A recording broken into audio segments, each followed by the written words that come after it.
Hello good morning. તો આજે ઘરે હતો આપણો લાસ્ટ ડે, તો સવારમાં જાગીને ચા ભાખરી ખાઈ લીધી ને હું ચડી ગઈ ડાયરેક્ટ પ્લેટફોર્મ ઉપર વાસણ ઉટકવા માટે. ધીરે ધીરે કરીને આપણે બધા વાસણ ઉટકી નાખ્યા ને આપણો કંઈક બેડ આવી હાલત હતી એ બધું સાફ કર્યું ને ત્યાં બપોરની રસોઈનો ટાઈમ થઈ ગયો અને બપોરની રસોઈ મારે જ બનાવવાની હતી આજે. તો બધી રસોઈ બનાવી દીધી અને પછી હું થઈ ગઈ ફ્રી. તો બપોર પછી ગામડેથી પાત્રાના પાન હતા અળવીના, તો મારે પાત્રા બનાવવા તો એમાંથી બધા પાનમાંથી રગું કાઢી નાખીને એટલી જ વારમાં નાસ્તો લેવા જવાનો હતો. તો હું વહી ગઈ દુકાને અને ત્યાંથી વયા ગયા હતા નાસ્તો લેવા માટે. ત્યાંથી આવીને મેં કર્યું પાત્રા બનાવવાનું શરૂ.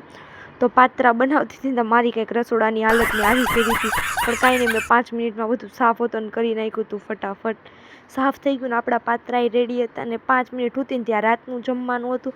તો રાતે તો બનાવી હતી મેં પાણીપુરી અને એક બાજુ મમરા ને થેપલા પણ કરતી હતી, કેમ કે કાલે લઈ જવાના હતા. આજ માટે એટલું જ.